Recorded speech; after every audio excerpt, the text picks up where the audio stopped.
Buenas tardes, República Dominicana. Gracias por estar con nosotros. Iniciamos la hora de consuelo, este espacio que apertura la tarde en la comunicación nacional. Doña Consuelo nos ha pedido que estemos hoy como emergente en este espacio. Ella está en una consulta médica respecto de unas cataratas que le han salido en los ojos y está trabajando eso para la doña ponerse nueva. Buenas tardes, Elpidio Báez. ¿Cómo está usted, patrón?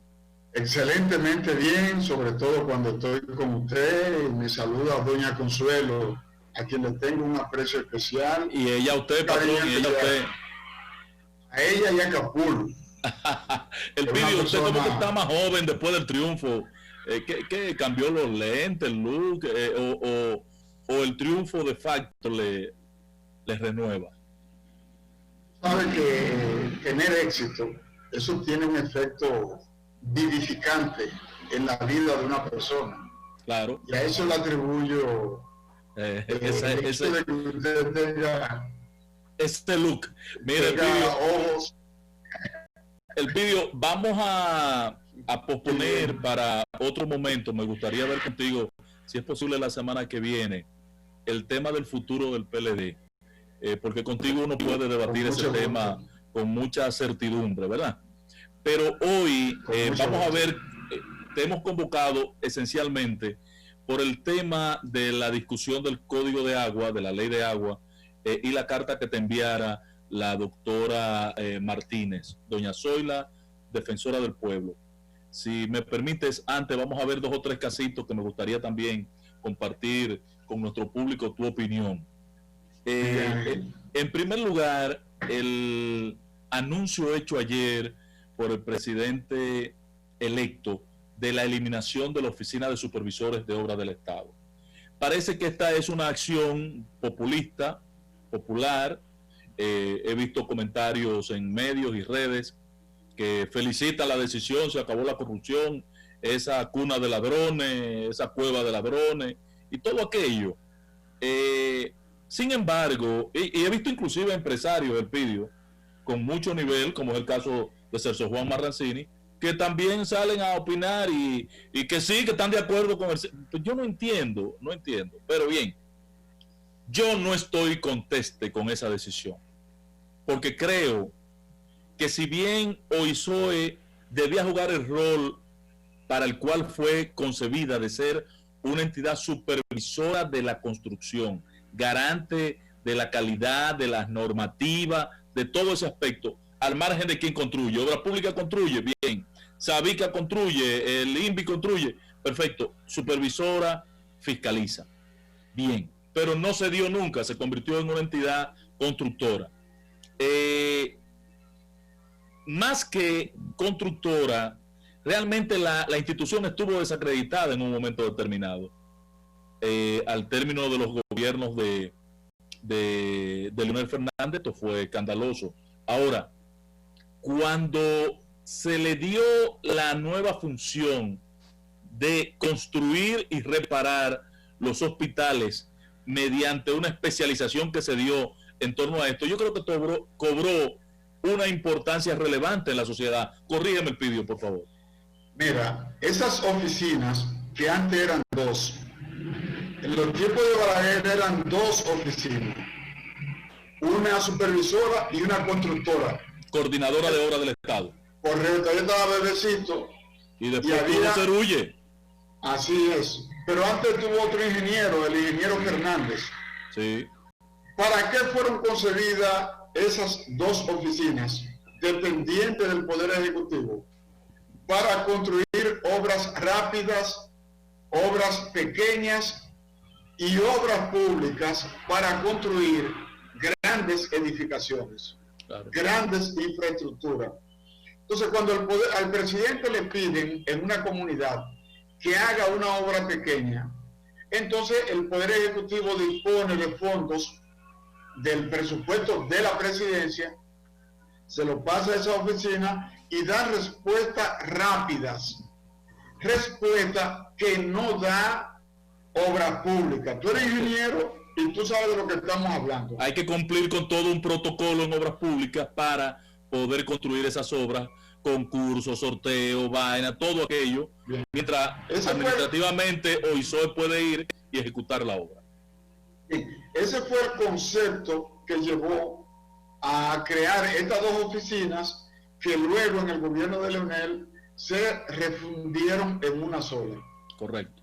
¿Verdad? Sí, es sí. decir, Obras Públicas no tiene capacidad para manejar construcciones pequeñas. Se deja para carreteras, para puentes, para grandes estructuras, ¿verdad? Y esta oficina va a dar respuesta a pequeñas obras en comunidades que regularmente se convierten en un problema. Por eso, estas oficinas han sido piedra de escándalo, porque muchos de sus directores han manejado mal los fondos de esta institución, y por eso, al generar muchos escándalos, muchas irregularidades y muchas acusaciones, se cree que el problema son las oficinas. No. Y no el titular, el responsable. El titular, que son cosas diferentes. Pero lo que tú dijiste es fundamental entenderlo, es para resolver problemas de la agenda diaria del presidente, que hace compromisos para que estas obras se puedan materializar. Lo que pasa es que entraron en una competencia con obras públicas. Por ejemplo, ¿cuántas huelgas le hacen en el país al gobierno pidiendo obras? ¿Verdad? En un mes le pueden hacer 50, 60, 70 claro. Huelgas. Ustedes lo van el gobierno, claro, un acueducto pequeño, por ejemplo, ¿qué hace el Poder Ejecutivo? Si hay dificultad en INAPA, entonces lo ejecuta esa oficina y te hace el acueducto rápido y da, claro, cumpliendo con los procedimientos, claro. Cumpliendo con la fiscalización, cumpliendo con todo, porque finalmente el dinero público hay que vigilar que sea bien ejecutado y bien administrado. Correcto. Pero ese fue el concepto original con el que el gobierno del doctor Balaguer creó esa oficina y delineó responsabilidades, porque déjame decirte, aquí muchas oficinas construyen. Claro. Por ejemplo, Salud Pública se dedicaba a la construcción de hospitales y reparación de hospitales. Sí. Por ejemplo, Educación también tenía una oficina para construir. Danilo hizo un gran esfuerzo. Danilo mandó la construcción de las obras de las escuelas, lo mandó a Obras Públicas. Y a OISOE. Y los hospitales a OISOE. Y se estableció una especialización, una profesionalización. La construcción de hospitales hoy responde a técnicas y normativas internacionales inclusive, que tienen que ser ejecutadas por una oficina con el conocimiento y la certeza de que lo que se está construyendo se corresponde con esa normativa. Entonces, ahora, es un retroceso esta decisión de Luis, aunque la estén aplaudiendo los empresarios y las nuevas focas de la comunicación. Mira, es un retroceso. Ángel, en justicia, la preocupación por la duplicidad de funciones en el Estado viene de lejos. Por ejemplo, Danilo eliminó la oficina para la cuestión de modernización del Estado. Danilo la eliminó. Danilo eliminó o refundió la oficina para el desarrollo policial y marginal, por ejemplo. Claro. Y esa es una preocupación. Ya hablamos del tema de la oficina que se dedicaba a construir hospitales en el Ministerio de Salud y la oficina que se dedicaba a construir en educación. Danilo la mandó a Obras Públicas. Le quitó a educación el programa de desayuno escolar, ¿verdad? Correcto. Que es bienestar estudiantil y eso. Creó una oficina y allí puso a René Jaques. Es decir, siempre se ha tenido la preocupación de que las oficinas del Estado no tengan una duplicidad. al momento de ejecutar por el dispendio de recursos, por una serie de cosas. De modo que lo que Luis está haciendo es una vieja preocupación de los propios gobernantes cuando llegan al gobierno. Así es. En segundo lugar, Elpidio, no sé si tú has visto una rueda de prensa que hizo Miguel Surún Hernández, presidente del Colegio de Abogados, ayer, frente a la Suprema Corte de Justicia. Hace una demanda que yo no sé por qué no se le ha dado el nivel de importancia que tiene.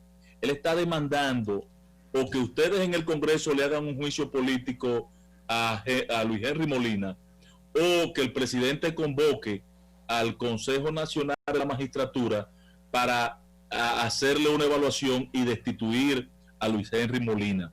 Déjame poner este video breve de lo que fue esta rueda de prensa, porque yo creo que esto no puede pasar inadvertido, salvo que no sea un episodio de campaña, porque el día primero hay elecciones en el Colegio de Abogados, salvo que no sea una promoción de campaña. Este tema que está planteando el Colegio de Abogados, porque no es Miguel Surún, ahí había cientos de abogados, tiene que tener una respuesta institucional. Vamos a ver lo que pasó ayer en esta actividad. Documentación en la provincia de Santo Domingo de sus procesos en Monteplata. Las sentencias están saliendo como emitidas en el Distrito Nacional por la Suprema Corte de Justicia. Sentencias que no tienen ningún tipo de fiabilidad porque no son firmadas por los magistrados.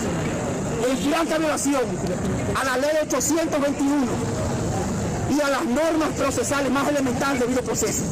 Lo que está aconteciendo en la República Dominicana no está aconteciendo en ninguna parte del país.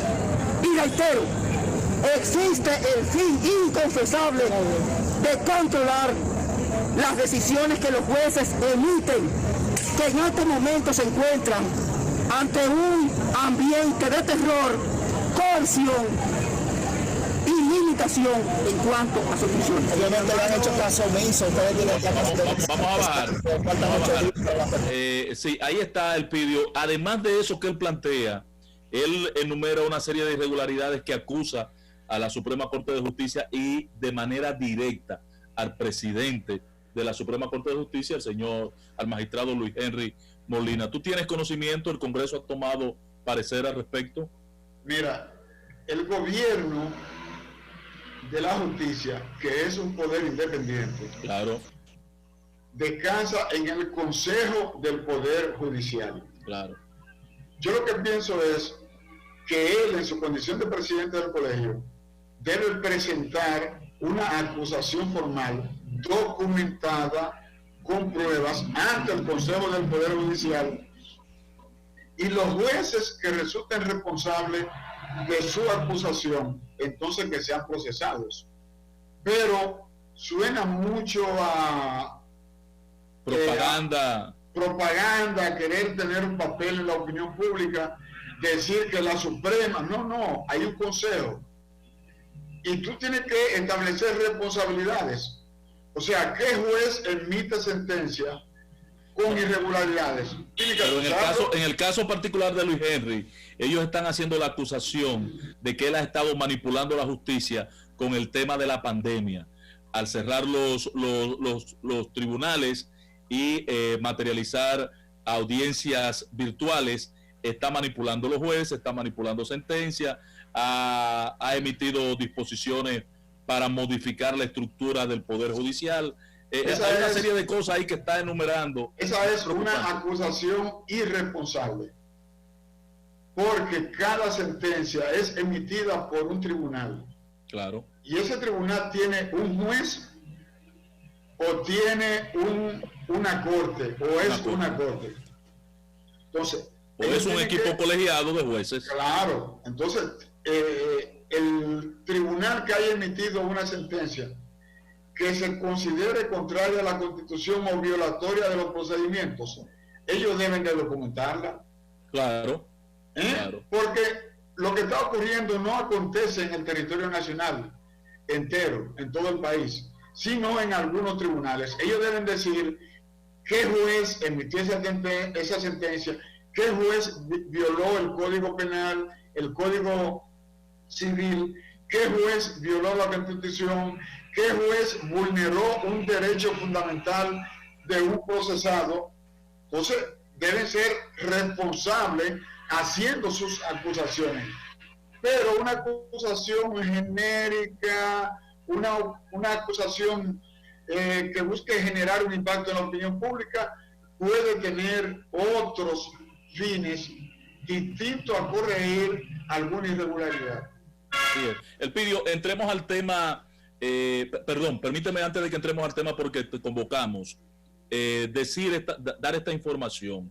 Ayer circuló con una foto y todo la noticia de que don Príamo Rodríguez, rector, fundador de UTESA y canciller, líder de la institución, había muerto. Y eso hay que desmentirlo. Hay cosas con las que no se puede jugar en la información. La banalidad con que estamos informando y distribuyendo noticias y reproduciendo información sin ni siquiera percatarnos de la certidumbre de una información. Esto es feo. Bueno, sus médicos, la universidad, el mismo periódico La Información, anoche desmintieron esta información y hoy también. Y yo quiero hacerme eco de esa situación. Es una pena que estemos jugando con este tipo de cosas. Pero ese es el pan nuestro de cada día, la falsa noticia. El fake. Poner a circular noticias, claro, sin previamente confirmar. Sí. Gracias a Dios que existen los medios establecidos, los medios tradicionales, que antes de tú darle crédito a una información de este tipo, tú te lees un periódico, te llama a un canal de televisión establecido y te pueden dar la información, porque antes, por ejemplo, de que tú, que eres un productor importante en radio y televisión, antes de tú divulgar una información, tú llamas a la fuente. Claro. Y pide verificas que te verificar la información. Todos tenemos derecho a la información. Dice la Constitución. Sí. Verás. Y el profesional de la comunicación previamente verifica con la fuente. Claro. Y así se evitan estar, digamos, corrigiendo y rectificando informaciones falsas, informaciones mentirosas, aunque hay personas que se dedican a divulgar ese tipo de información conscientes del daño que están provocando y del revuelo que provocan con ese tipo de comportamiento irresponsable de difundir y divulgar informaciones mentirosas. Elpidio, yo vi una comunicación que te envió la doctora Zoila Martínez, defensora del pueblo, entidad con la que yo no estoy de acuerdo, creo que hay que cerrarla. A Luis Abinader, esa de las instituciones que hay que verificar, eso hay que cerrarlo. Eso no ha servido para nada en el país. Pero bien, con una gran titular, yo admiro a doña Zoila, pero la institución no funciona en el país, no es efectiva. Te envía una carta y yo quisiera que tú aclararas a qué hace ella referencia. Recientemente ustedes aprobaron una ley de agua que debía tener un nombre diferente. Esa ley debe llamarse Ley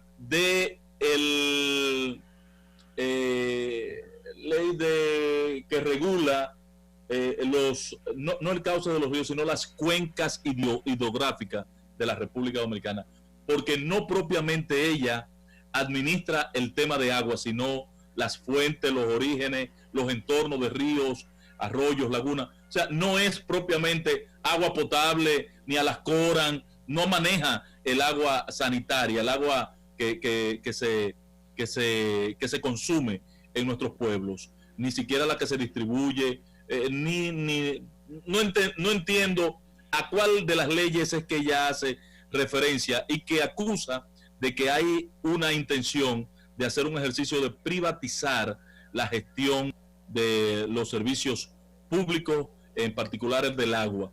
¿Cuál es la situación, Elpidio? Explícanos, por favor. Mira, más que una ley de agua, es un código de agua. Porque el agua tiene múltiples usos, pero también hay muchas instituciones que intervienen en el sector. ¿Por qué la ley no acaba de convertirse en ley? Porque fue aprobada en el Senado y ahora fue enviada a la Cámara de Diputados. ¿Por qué no se ha convertido en ley?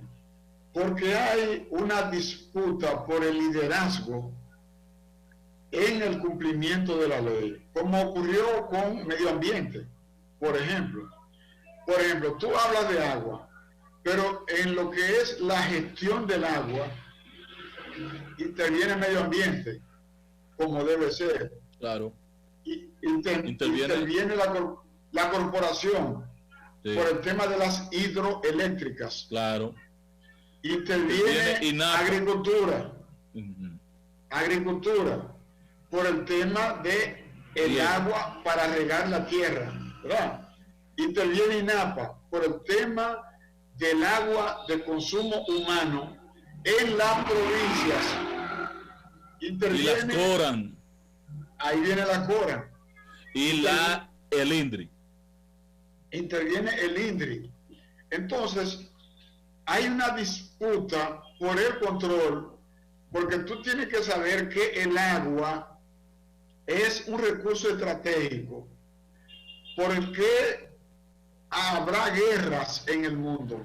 Claro.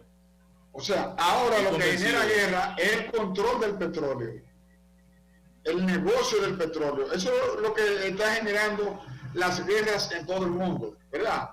Porque es un recurso energético que tiene fines estratégicos.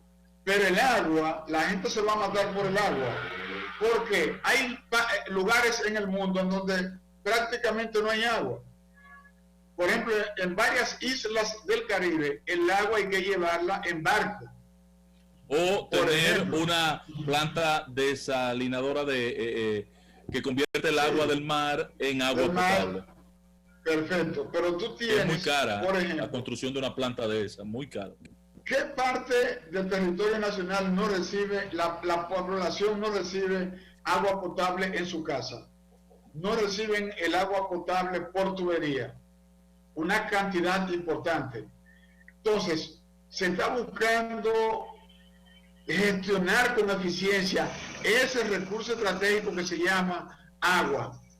Entonces, lo que plantea la defensora del pueblo es que la manera como está redactada esa ley viola la Constitución porque privatiza el uso del agua. Ese es el tema. Sí, ella es muy puntual. Sí, hay que darle una mirada constitucional a la forma como está redactado el proyecto para evitar que el agua sea privatizada. Una discusión similar al tema de la privatización de las playas. Mira, cuando estábamos discutiendo el tema de la reforma constitucional, el tema de las áreas protegidas. De las áreas protegidas. De las áreas protegidas. Hicimos una discusión, tú tuviste una participación estelar en relación a si esa ley de áreas protegidas privaba el acceso de las personas a las playas que eran cedidas a las grandes empresas turísticas, ¿verdad? Claro, claro. Entonces, con el tema de la ley de agua, esa discusión que se está dando, si esa ley viola lo que es el derecho que tiene cada ciudadano. Pero ¿por qué no conocen al agua? ¿Por qué ustedes no conocen el PIDIO? Como ha planteado el actual director de la CAS, Alejandro Montaz, dos proyectos por separado. Uno, lo que es este que ustedes están conociendo, que para mí es un proyecto de gestión de cuencas hidrográficas. Oigan bien, es un proyecto que más bien gestiona la cuenca, el recurso hídrico como tal. Y otro es el agua, ya el agua para el uso propiamente potable, que tiene que tener un concepto. Se está en discusión de crear una superintendencia, convertir a INAPA en una superintendencia y que entonces en cada provincia, que ya lo que faltan son como 3 o 4 nada más, crear una CORAN que administre el agua localmente. O sea, tener un concepto diferente y que este proyecto que ustedes están conociendo sea más bien de recursos hídricos, no de agua propiamente. Ella está haciendo una acusación de que en los artículos, déjame ver, lo tengo por aquí, los artículos 130, el párrafo, ella dice que te pide que intervengas para que sea rechazada la ley de agua.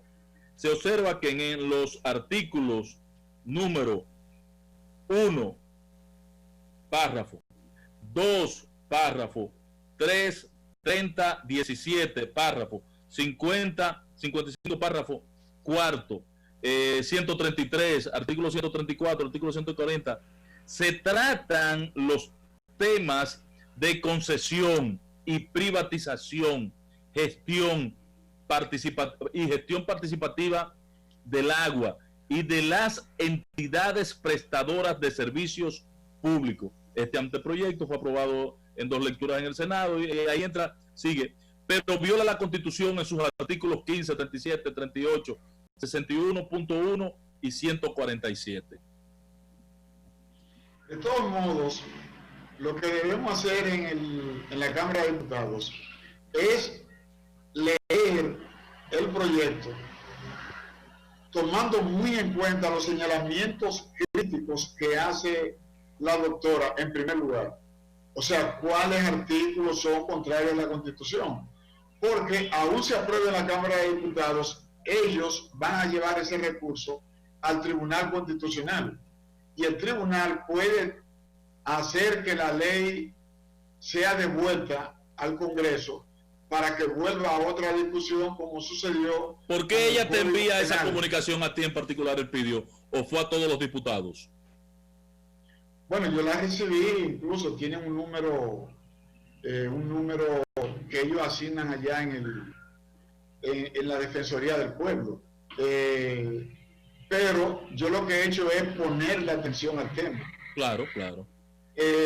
Publicar el tema y hacerme portavoz de esa preocupación en la Cámara de Diputados, dada mi condición de abogado y también especialista en Derecho Constitucional, porque yo estudié el tema y me preocupé por el tema, y son temas que, como tienen que ver con el medio ambiente, son temas que a mí me preocupan, y el Congreso debe escuchar todas las voces y considerar cualquier opinión que tenga una institución de esta naturaleza, que tiene un peso muy específico, porque el defensor del pueblo es una figura creada por la Constitución de la República, de modo que la opinión del defensor del pueblo es una opinión con mucho peso y es una opinión a la que debemos prestarle la debida atención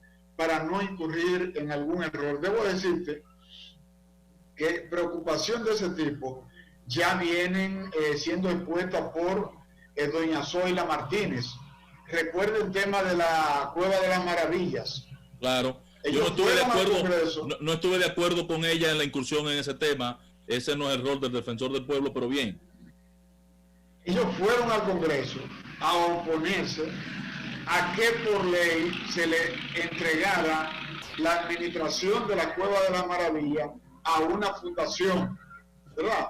Entonces, sí, han venido manejando estos temas que tienen que ver con medio ambiente, que tienen que ver con derechos fundamentales, que tienen que ver con la defensa del interés público. Doña Zoila y la Defensoría del Pueblo han tenido un papel activo en ese sentido. Bueno, me gustaría dar seguimiento, Elpidio, a ese tema contigo, porque la verdad que yo no sé si ese proyecto perime en esta legislatura, al término de esta legislatura, o si todavía aguanta la siguiente legislatura, pero creo que el título del proyecto, te pido que lo leas, por favor, no se corresponde con el contenido del proyecto. Este es un proyecto que regula, gestiona lo que es la cuenca hidrográfica, no propiamente el usufructo, la explotación del agua. De todas maneras, chequéalo y toma en cuenta esto que estoy planteando, y qué bueno que ya tú tienes control de la preocupación de doña Zoila Martínez. Mira, Elpidio, ¿Cómo está el COVID en tu circunscripción? He visto a la Defensa Civil anunciar que va a habilitar las escuelas para que si una familia tiene a alguien infectado y no tiene condiciones en su casa, en la residencia, para el aislamiento, que las escuelas sirvan de aislamiento y asignar una habitación, un aula para una familia infectada o para una persona en particular infectado. ¿Cómo tú ves esta situación y cuál es la situación del COVID en tu circunscripción? Mira, en todo el Distrito Nacional y la provincia de Santo Domingo, el coronavirus evidentemente que se ha expandido y el nivel de contagio es tan alto que tú pudiste ver las filas en el Laboratorio Nacional. Increíble. Donde las personas totalmente desesperados salían a buscar una prueba rápida. Los que estaban sanos terminaron enfermos ahí. Claro, porque se contagiaron con los demás, porque allí ni siquiera se guardaba la sana distancia, no se respetó. Pero la gente lo que anda es desesperados. Evidentemente aquí se sabía que si la desescalada no se aplicaba tal y cual el gobierno lo había planificado y manteníamos una campaña política de 5 meses, evidentemente que el contagio íbamos a tener un rebrote y se iba a salir de control. Por ejemplo, ya en Santiago, tú eres de Santiago, los centros médicos colapsaron. Totalmente. Es decir, la capacidad fue superada por la demanda. Pero lo propio está pasando en Santo Domingo, en el Gran Santo Domingo. Es decir, la demanda es tan grande que es muy difícil encontrar cama para darle atención a personas que requieran de hospitalización. Ahora bien, yo entiendo que no es función de la Defensa Civil anunciar que va a habilitar escuelas para darle acogida a personas que tengan este problema. Yo lo que entiendo es que hay un consejo, un comité creado por el gobierno de alto nivel que maneja este problema, ¿verdad? Claro. Y hay una persona que es el doctor Báez, que es un profesional que tiene ya la expertise, la experiencia, que puede manejar este problema. Y creo que la Defensa Civil debería ser parte de ese comité. Como apoyo, pero no pueden estar haciendo estos anuncios. Porque es que hay un comité que está por encima, que es el que tiene que formalizar tal información y coordinar con salud pública, con educación, porque no es solo meter gente en una escuela. Esto no es un ciclón. No, hay un comité que gestiona todo esto. Claro. Ellos pueden sugerir que las escuelas sean tomadas en cuenta, pero, por ejemplo, hay hoteles cerrados que podrían perfectamente ser utilizados a los fines. Hay cabañas que están cerradas. Claro. Por ejemplo, hay edificios de apartamentos del mismo gobierno que están cerrados. Entonces, yo pienso que antes de emitir una opinión de esta naturaleza, porque debo decirte que los espacios que el gobierno habilite para aislar personas deben tener condiciones. Claro.